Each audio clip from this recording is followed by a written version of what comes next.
مخرج الصبر من الألم فملقي التوبة على الندم فنشكره على المصائب كما نشكره على النعم ونصلي على رسوله الأكرم ذي الشرف الأشم والنور الأتم والكتاب المحكم وكمال النبيين والخاتم سيد ولد آدم الذي بشر به عيسى بن مريم ودعا لبعثته إبراهيم عليه السلام حين كان يرفع قواعد بيت الله المحرم.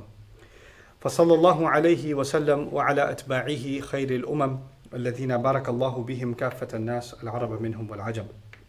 فالحمد لله الذي لم يتخذ ولدا ولم يكن له شريك في الملك ولم يكن له ولي من الذل وكبره تكبيرا. والحمد لله الذي أنزل على عبده الكتاب ولم يجعل له عوجا.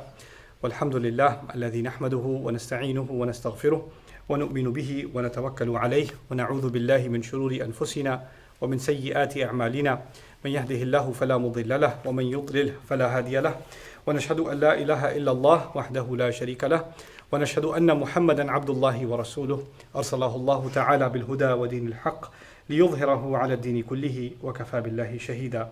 فصلى الله عليه وسلم تسليما كثيرا كثيرا. أما بعد، فإن أصدق الحديث كتاب الله وخير الهدي هدي محمد صلى الله عليه وسلم وإن شر الأمور محدثاتها وإن كل محدثة بدعة وكل بدعة ضلالة وكل ضلالة في النار.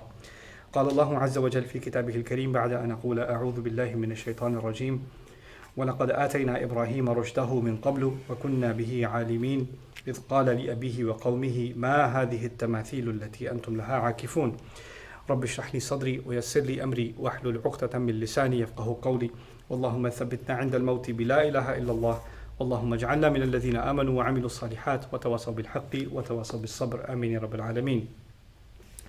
Many scholars hold the view that the Quraysh of Makkah, though they worshipped idols, they were also aware that the Kaaba was built by their father Ibrahim alayhi salam.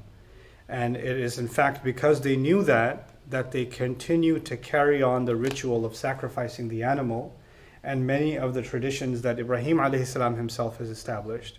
Though they introduced shirk and idols and pagan rituals and mixed it all in with what the original teachings were, at the core of it, somewhere back there, they knew all of this goes back to Ibrahim alayhi salam and some remnants of his story and the miracle and the inauguration of that city and the founding of the water. All of that is something they were vaguely aware of. And it's interesting that it's argued that they were also aware of the fact that Ibrahim alayhi salam broke the idols, the false gods that were there. They knew this already, which is pretty ironic because on the one hand they claim to be the proud descendants of Ibrahim and Ismail, and on the other hand they were worshipping idols themselves. And before I share with you the ayat that I want to talk about, maybe not just today but over the course of the next few Jumu'ah khutbahs that belong to Surah Al-Anbiya, they are going to be about Ibrahim alayhi salam, but from a very particular point of view. And in order to help you understand that, it's important to understand a concept we call it balagha in Arabic studies, but it's really communication psychology in many ways. So it's a pretty basic thing to understand. So I want to give you a scenario to help you understand it that doesn't have to do with Ibrahim alayhi salam. So imagine, for instance, that you have a son, somebody's son who is dropping out of school, who's not, not taking life seriously, wakes up whenever he wants to, spends his entire day playing video games or whatever, no sense of responsibility, no sense of urgency, no sense of, anything that, how a man should become upright when he comes of age and start taking charge and responsibility and become independent. None of those qualities are in this person. And their father happened to be a great leader. Their father happened to be a great role model. Their father happened to be the exemplary kind of man that other men should look up to and say, I want to be like that, right? So now the son is a major disappointment and the father was amazing, right? And so so somebody comes to the son who's such a disappointment, and instead of telling them, you're such and he's really proud of his father too. My dad is one of the greatest leaders this village ever had. You know what my dad did? You know what my dad accomplished? So he's super proud of his father. He refers to him all the time. He takes the same last name. So it's a matter of kind of a status thing for him. Like one of the things he can wear as a badge with pride. Because what makes you worth something in society or in the eyes of people? It could either be your accomplishments or it could be some other things, right? So in his case, it could be the name that he's carrying, He's borrowing the name and the legacy from the father, and he's thinking that that's enough for him. So he doesn't have to do much work, right? He's already got that behind his back. He's got the noble lineage, or he's got that heritage, that legacy. Oh, that's your dad? Wow. It's kind of like that, right? So, but someone who sees through that and sees that he's failing miserably in life comes to him and says, you know, the fact of the matter is your dad was an amazing man. He truly was. That's all they say. They put their hand on this young man's shoulder and say, the fact of the matter is, your father was truly an amazing man. You realize that, right? They didn't say anything more. But you know what? They said a lot by saying that. Because what they said without saying it is that it seems that you don't realize that your father was a great man. Even though he does. He talks about it all the time. But this person who's saying it to them is saying, yeah, you say you realize it, but if you actually realized it, this wouldn't be you. So your tongue realizes it, you boast that you realize it, but in your heart you haven't actually internalized that that's the legacy you're supposed to carry forward. So you haven't really realized it. So, you know, when you talk to, nobody knows about his father's accomplishments better than the son himself. And here you are telling the son with so much emphasis, you know what? The fact of the matter is, your dad truly was a great man. Fact of the matter, truly, I added those words into the sentence to emphasize this point more. If someone already knows something, you don't have to emphasize it. Because, excuse me, that's my dad, I already know. Right? But why is it being emphasized? Because you know, but at one level, you don't know at all. Your heart hasn't realized it at all. So sometimes a statement is emphasized or stressed to someone who already knows the fact of it because they haven't realized the fact of it. Knowing something and realizing something, letting it impact you, are two different things. They're two very different things, you know.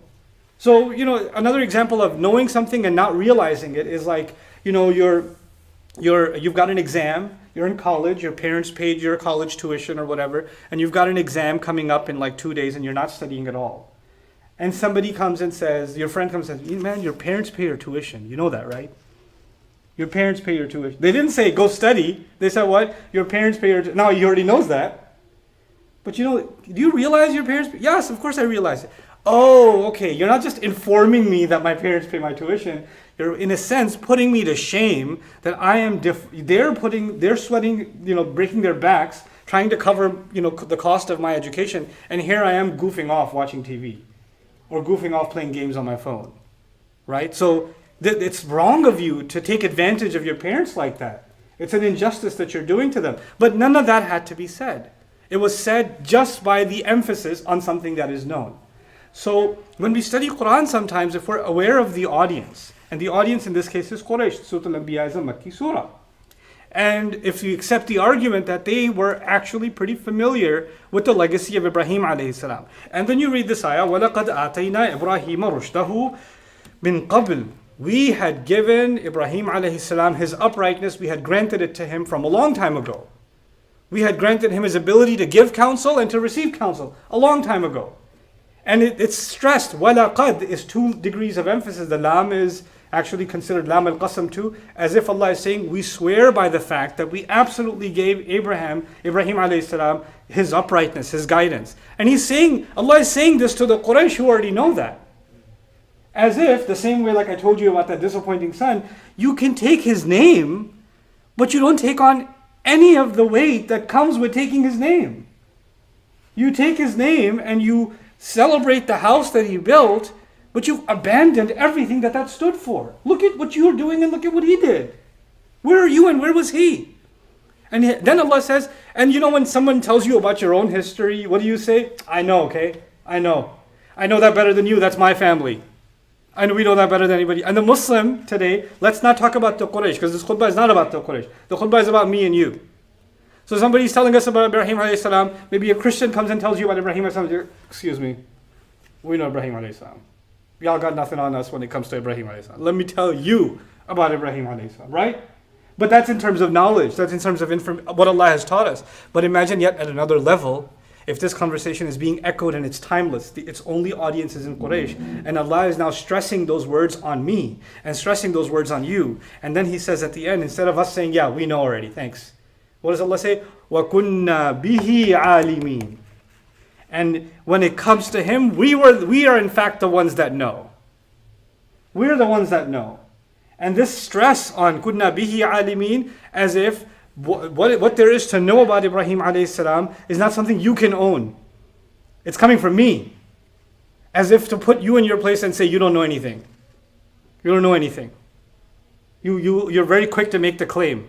Oh, they got it wrong about Ibrahim alayhi salam. The Jews got it wrong about Ibrahim alayhi salam. The Christians got it wrong about Ibrahim alayhi salam. We got it right. And it's as if the ayah also speaks to us. And says, did you? Did you? I mean, you have the information, but has it hit you?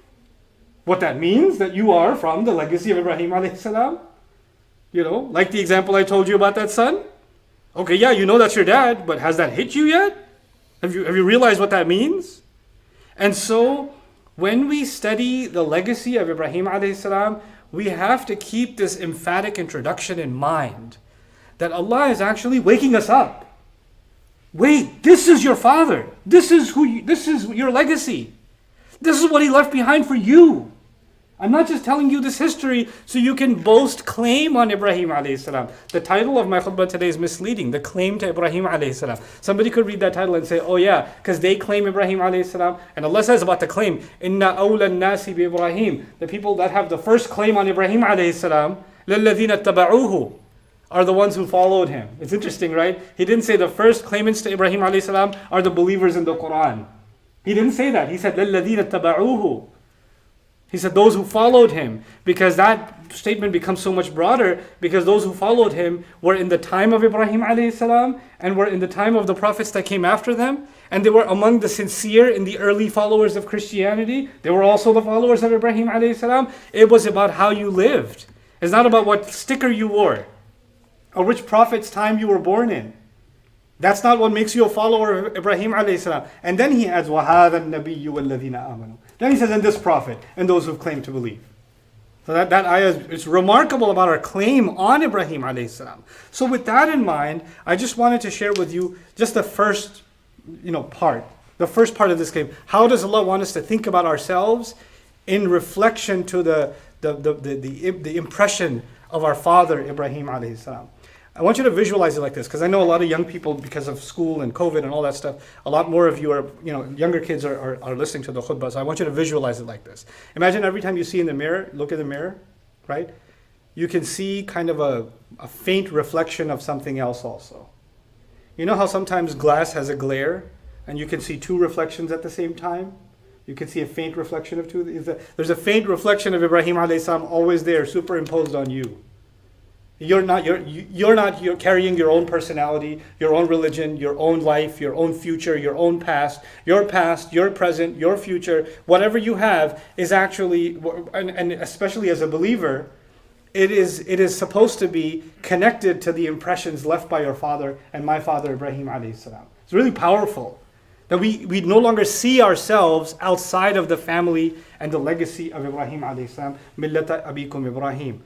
Huwa sammakumul muslimin. There's so many layers in that ayah. Huwa sammakumul muslimin, because he didn't just say, for example, there are other alternatives. Forget about the alternatives. Sammakum, he named you. He's the one, in fact, that named you. Who names someone? The father names the children, right? And in other words, the father, the parent, makes the most powerful impression on the identity of a child. And even if somebody could say, no, but my mom named me. Yeah, but the last name, literally, the father named you. Your family heritage, your father, you didn't take your mom's last name. You took your dad's last name. So in a sense, it's always the father that names. And so the spiritual name, and why? Because that name carries for generations, right? So when you become a father one day, you'll carry that name down. And then when your child becomes a father one day, they'll carry that name down. That's how names are carried down. And in the spiritual fatherhood, Ibrahim alayhi salam is attributed, one interpretation of the ayah, he's the one who named you Muslims. So it's interesting, fatherhood was mentioned and then naming was mentioned, right? Because they're connected ideas to each other. And that's passed down. That surrender to Allah is passed down.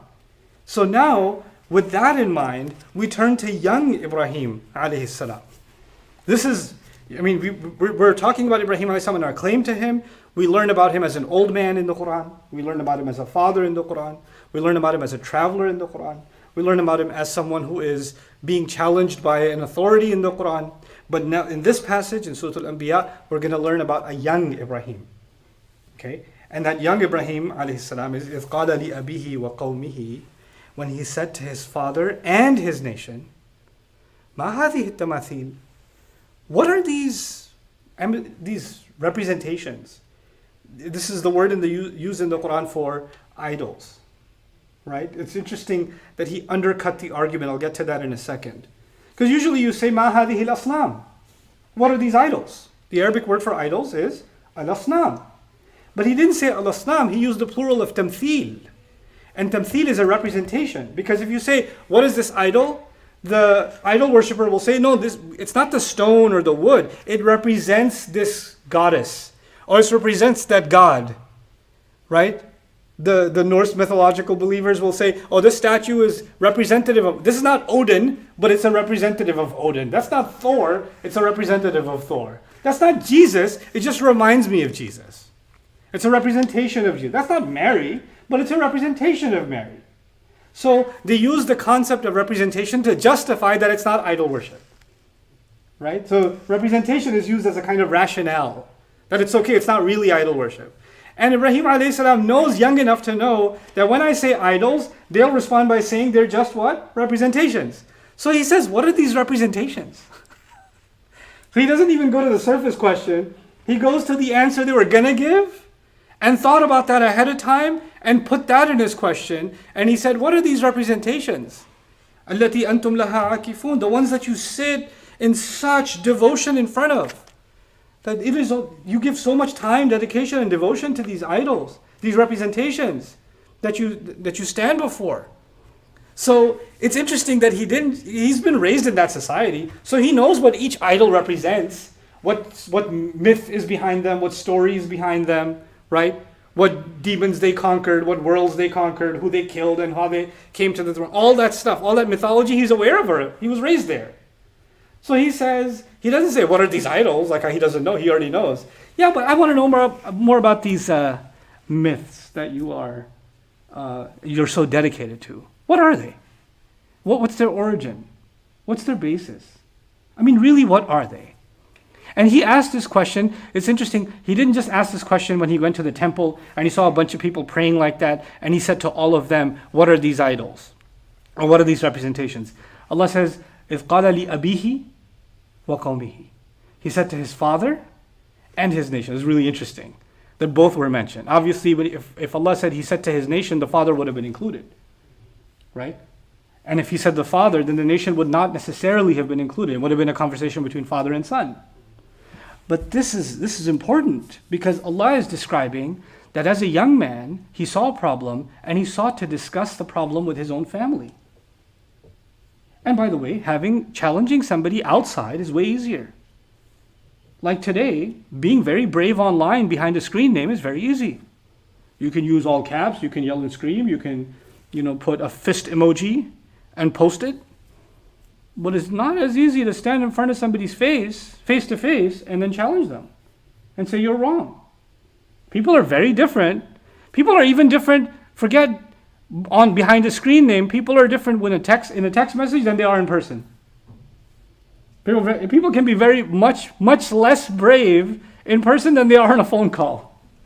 Just being like a few hundred miles or 1,000 miles away makes them more brave. But when you're in front of someone, different story. Ibrahim alayhi salam goes to his father, who, from what we know, is the carver of the idols. And whether he's the uncle or the father is not relevant right now. But he goes to him.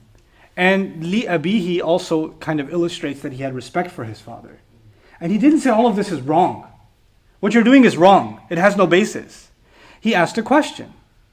Now it's interesting, he must have had the answer to this question given to him through whatever variation of religious indoctrination, whether they had their Sunday school or their shirk weekend program, whatever they had, he must have gone through it.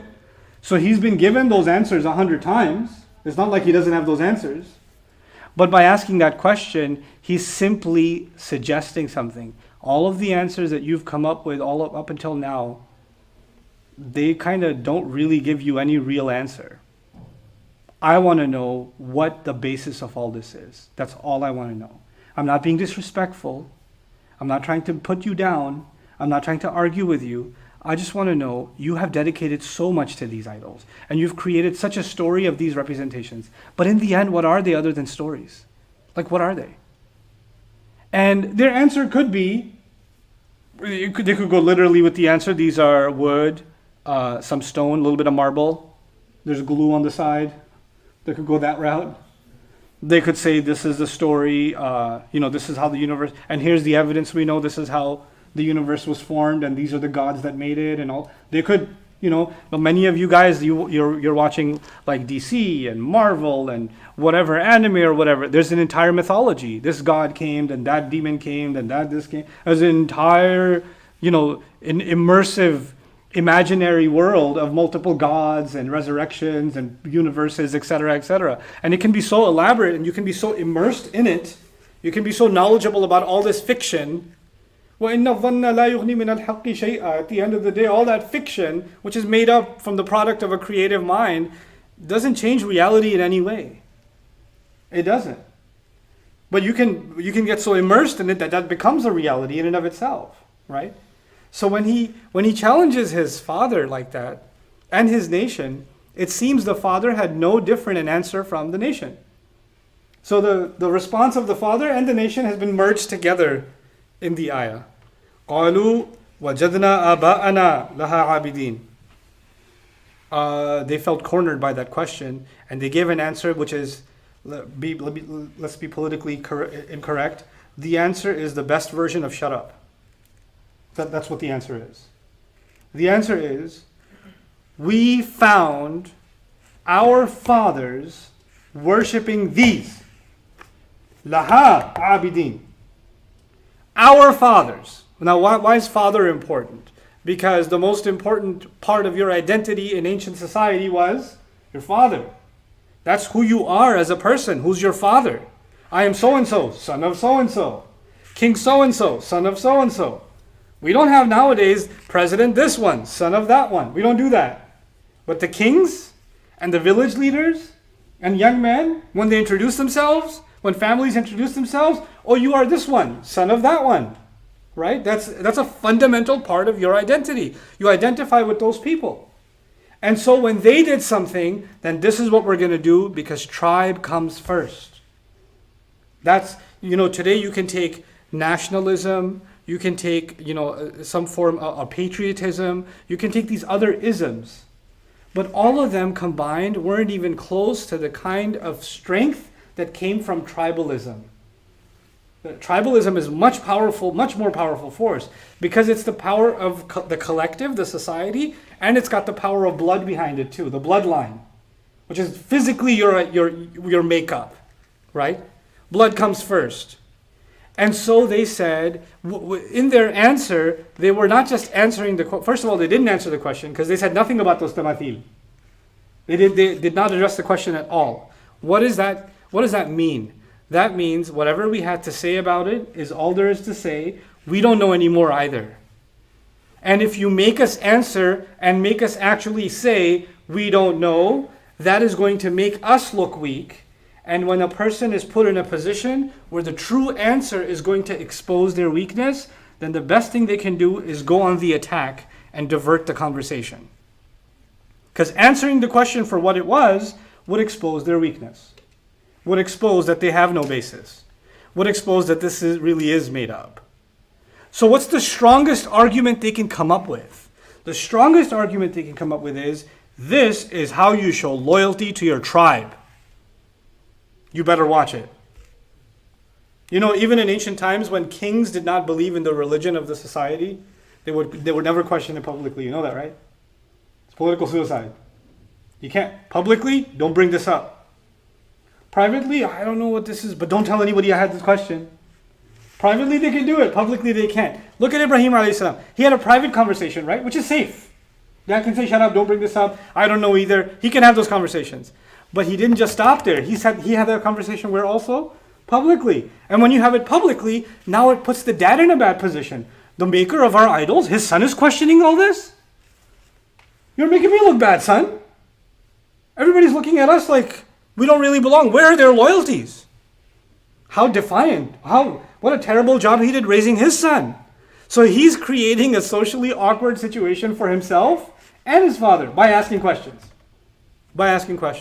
What are we learning just from this much? Khutbah time is over. So just from what this dialogue that we've shared thus far, what are we learning about Ibrahim alayhi salam's legacy that we've forgotten? The strength, the courage to question something that doesn't make sense. And we get scared because if we question it, there are people, maybe it's family, maybe it's society, maybe it's your social circle. It's some of these, if it's not tribalism, it's some other ism, some other larger force, some larger collective of people whose comments, whose criticism you're afraid of, so you won't say anything. And if you do say something, it'll be in private. You'll never openly say this makes no sense. You're too scared to say it makes no sense. The first lesson of the legacy of Ibrahim alayhi salam is you are unafraid to speak the truth. Unafraid to question when something doesn't make sense. Unafraid to challenge. Respectfully. He still didn't say anything disrespectful. And by the way, when he posed that question, it's also important. We don't just pose questions. We first understand thoroughly what it is that we're questioning. Did he understand the religion that was in place? Yes. Did he understand that those idols are even representations of other gods? Yes, he understood it. So before you question something, you should know what you're questioning to begin with. Right? So Ibrahim alayhi salam's legacy is also about thoroughly understanding the problem before you present and are brave enough to mount your challenge or to ask a question. And not be intimidated by who you're asking the question from. ما هذه التماثيل التي أنتم لها عاكفون. With that, inshallah ta'ala, I'll conclude today's khutbah and we'll carry out this conversation about the passage from Surah Al-Anbiya. For those of you that are interested and would like to read up on this on your own, this is ayah number 51 of Surah Al-Anbiya. Surah Al-Anbiya is surah number 21. بارك الله لي ولكم في القرآن الحكيم ونفعني وإياكم بالآيات والذكر الحكيم. الحمد لله وكفى والصلاة والسلام على عباده الذين اصطفى خصوصا على أفضلهم وخاتم النبيين محمد الأمين وعلى آله وصحبه أجمعين. قال الله عز وجل في كتابه الكريم بعد أن أقول أعوذ بالله من الشيطان الرجيم إن الله وملائكته يصلون على النبي يا أيها الذين آمنوا صلوا عليه وسلموا تسليما اللهم صل على محمد وعلى آل محمد كما صليت على إبراهيم وعلى آل إبراهيم في العالمين إنك حميد مجيد اللهم بارك على محمد وعلى آل محمد كما باركت على إبراهيم وعلى آل إبراهيم في العالمين إنك حميد مجيد. عباد الله رحمكم الله اتقوا الله إن الله يأمر بالعدل والإحسان وإيتاء ذي القربى وينهى عن الفحشاء والمنكر ولذكر الله أكبر والله يعلم ما تصنعون. أقم الصلاة إن الصلاة كانت على المؤمنين كتابا موقوتا.